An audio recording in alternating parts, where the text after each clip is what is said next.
Hello and welcome to How to Write Properly, a daily course on style and expression. So my name is Adam Smith and I decided to do this course, which is going to be a series of very short videos, which I'm going to release daily throughout the next week or so whilst we're all isolated in our homes. And in this series, I'm going to try and convey in very short, bite-sized chunks everything you need to know in order to express yourself clearly and confidently in the English language. And I'm going right down to nuts and bolts and building from there. So I'm a lecturer in English literature, and it seems wherever I've taught and whichever years I'm teaching, even postgraduate level, some of the most basic lessons about style and expression have been missed somewhere along the educational journey. And actually, when you're at university, we often don't have the time to go through these lessons. So as a result, we end up imploring students to work on their expression, knowing that this is something they're going to have to do independently. That's not to say there isn't support available. There absolutely is, ample, but it's support that students need to find proactively, and oftentimes it's difficult to know even where to start. I'm aware as well that it's support that I'd like to offer, but often don't have capacity to. But right now, the world has changed. So if you're sat at home looking for something to do, why not learn once and for all how to write properly? So this course will work for anyone, I hope, whether you need a refresher or whether you're starting from scratch, whether you're a student at university or you're a student at school, or even if you're a parent just looking for some lessons to teach your children during these long days of isolation, then these short videos are for you. So what are we going to be doing? Well, over the next 5 days is my trial to see if this actually works. I'm going to try and do a short lesson every day about each of these things, and we're building up. Like I say, it's nuts and bolts, but we're building up to writing a basic sentence.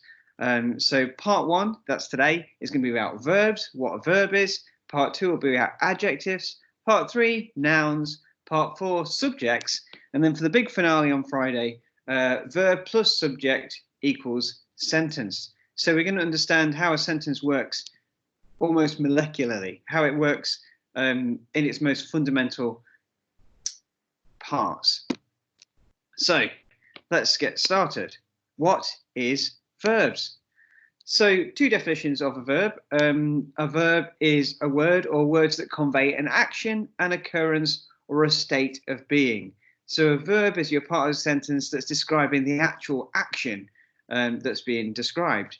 So this may sound familiar. You may remember this. This may be taking you back. It does certainly me back to primary school when verbs were described as doing words. So here's a definition I found on the internet for Key Stage 3 students. And it says, a verb is a main part of speech that is often used to describe or indicate an action. Sentences are not complete without a verb. Here are some examples: job, jog, stop, hear, call, explore, and believe. So I think that's a really simple way of thinking about it. Your verb is your doing word.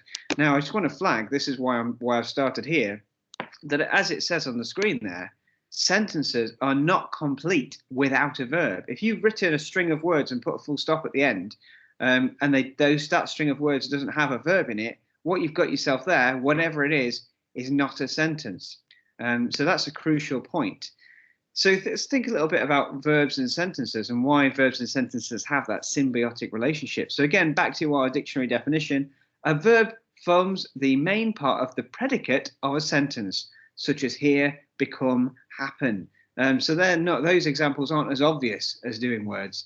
But we've got this idea there of it being the predicate of a sentence. Now that might sound scary. So let's zoom back down to Key Stage 3 for a better explanation. Or a more accessible explanation. A verb is the part of a sentence that tells us what the subject performs. Now, we'll be talking more about the subject later in the week, but the subject is the thing that the sentence is about, and that thing is doing something. So for example, Marianne walks in the morning. Marianne is the subject, the verb is the walking. That's what she does. That's what our sentence is about. So whatever your sentence is doing, it will always have a subject. It doesn't have to be a person.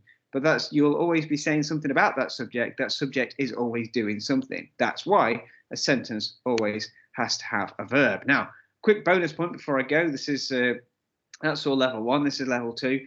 Verbs aren't always just the one word. You can get a phrasal verb such as come across, deal with, drop in, drop off, hand in. So that's where the action is being described by multiple words. If you are a university student and you're getting feedback that's telling you to write more concisely, one way to write more concisely is to eliminate phrasal verbs. So come across, for instance, would be discover. Deal with might be address. Drop off might be deliver. Drop in might be visit. Hand in might be submit. So eliminating phrasal verbs, that's just phrasal verbs, just a quick tip there on how to get your word count down. But that's a whistle-stop introduction to verbs. Tomorrow we'll be talking about adjectives. I hope that was useful. If you have any questions or comments, please do feel free to hit me up in socials. My Twitter handle is @elementaladam. Similarly, if you have any questions or suggestions for things you'd like me to cover in future videos, please do give me a yell. But that's all for today. See you tomorrow for adjectives.